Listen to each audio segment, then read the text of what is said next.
पौड़ी में कांग्रेस नेता से एसडीएम द्वारा की गई बदसलूकी को लेकर कांग्रेस कार्यकर्ताओं ने जिलाधिकारी कार्यालय का घेराव किया। इस दौरान कांग्रेस कार्यकर्ताओं ने जमकर प्रदेश सरकार के खिलाफ नारेबाजी कर एसडीएम को बर्खास्त करने की मांग की। नेता प्रतिपक्ष यशपाल आर्य ने जिलाधिकारी को ज्ञापन सौंप कर कांग्रेस नेता पर हुए मुकदमे को वापस लेने की मांग की। इस पूरे मामले में जिलाधिकारी डॉक्टर विजय कुमार जोगदंडे ने बताया कि मामले को लेकर जांच कार्रवाई जारी है और तथ्यों के आधार पर कार्रवाई की जाएगी।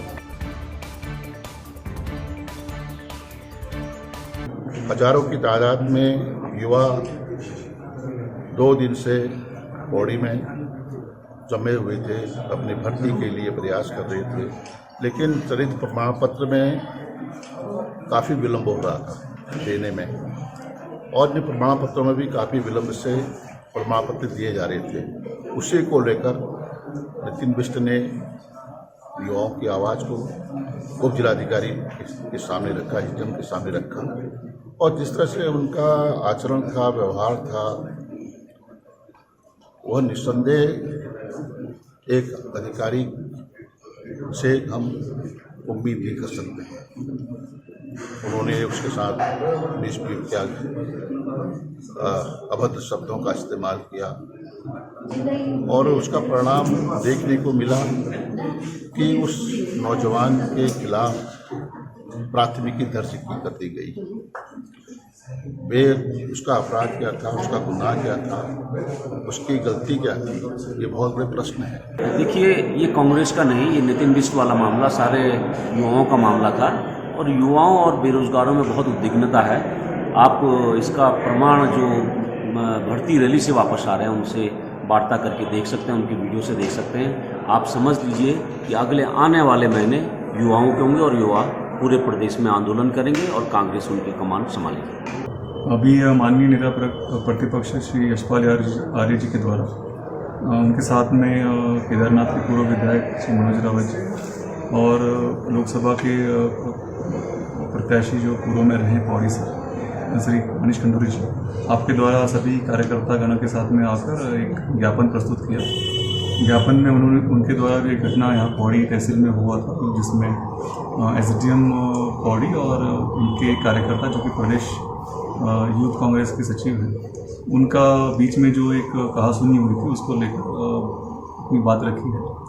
उनके द्वारा जो बात रखा है उसमें उन्होंने ये कहा है कि इस संबंध में न्याय उचित कार्रवाई को संपन्न किया जाए, और इसमें प्रकरण की दोनों पक्षों की इसमें जो बात है, मतलब दोनों जो शिकायतकर्ता हैं और जो व्यक्ति हैं जिनके खिलाफ शिकायत दर्ज हुई है, दोनों को बुलाकर उनके क्या उनका पक्ष है उसको सुन लिया जाए। उसके उपरांत जो है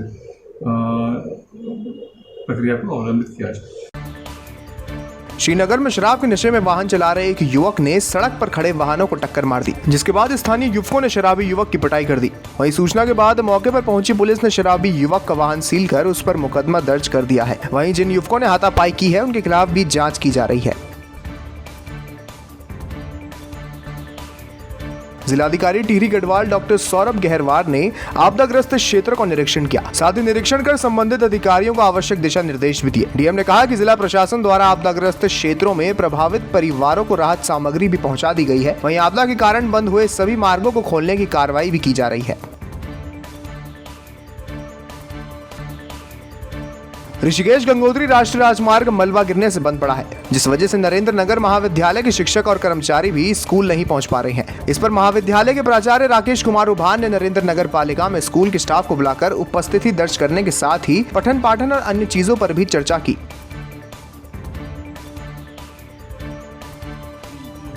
3 दिनों में वो रास्ता नहीं खुल पाया।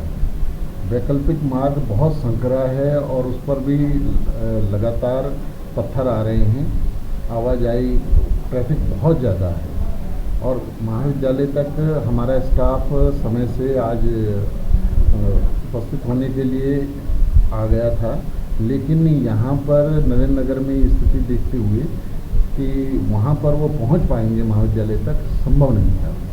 तो ऐसी स्थिति में मुझे ये निर्णय लेना पड़ा कि सबको यहाँ पर नरेंद्र नगर मुख्यालय में ही रोक दिया जाए, और उनको मैंने यहाँ पर नरेंद्र नगर नगर पालिका टाउन हॉल में बुला लिया, और उसी के ये परिसर में हम बैठे हुए हैं। यहाँ पर ही उनकी उपस्थिति दी गई क्योंकि मैं नहीं चाहता था कि ऐसे में पूरे स्टाफ, जिसमें महिलाएं स्टाफ ज़्यादा है और उनके किसी के भी जीवन से कोई रिस्क ली जाए, तो मुझे ये निर्णय लेना पड़ा।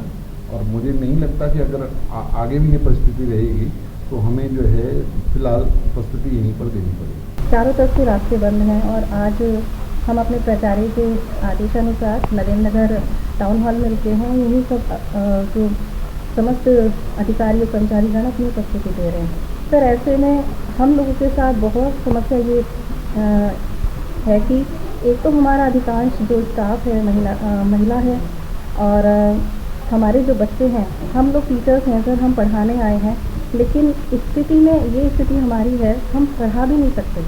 हम यहाँ क्लासेस कैसे लें, महाविद्यालय तक पहुँचने, ऊपर से हमें बच्चों की भी चिंता है कि हमारे बच्चे कैसे पहुँचेंगे, अगर उनके साथ कोई दुर्घटना ना हो जाए या वो कहीं फंस ना जाए, क्योंकि उनकी भी सुरक्षा की हम लोगों को चिंता है। आज हम यहाँ पहुँचे हैं क्योंकि हर तरफ से जिस तरह बारिश में भौगोलिक परिस्थितियों की आपदा के कारण जो है मैं तो खुद 1 घंटा इस मार्ग में जो है अवरुद्ध रहे, तो उस वजह से फंसी हुई थी।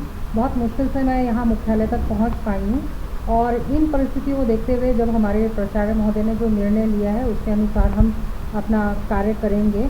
और मैं विश्वास करती हूँ कि 2-4 दिन में जैसी परिस्थितियाँ बदलती हैं और जो मार्ग अवरुद्ध है इस समय में और बच्चे नहीं आ पा रहे हैं, हमारे को भी पहुंचने में दिक्कतें आ रही हैं, इसके मद्देनज़र हमने ये सुनिश्चित किया है कि जैसे ही हम सामान्य रूटीन में आते हैं तो हम बच्चों को एक्स्ट्रा टाइम दे करके उनकी कक्षा जो अभी नहीं हो पाई है, पूरी तरह से नहीं चल पा रही है, उसको उनका कोर्स वर्क कराने में हम पूर्ण सहयोग करेंगे। उसके लिए हम ऑफलाइन तो है ही, लेकिन ऑनलाइन भी हम उनके साथ संपर्क में बने हुए हैं व्हाट्सएप ग्रुप के द्वारा, जिसमें हम उनको कॉन्टैक्ट के संबंधित जो रेफरेंसेस देने होते हैं और जो मटेरियल पहुंचाना होता है, सब्जेक्ट मटेरियल पे जो हमारे पास नोट्स हैं अपने सेल्फ के बनाए हुए, वो भी हम बच्चों को सेंड कर रहे हैं।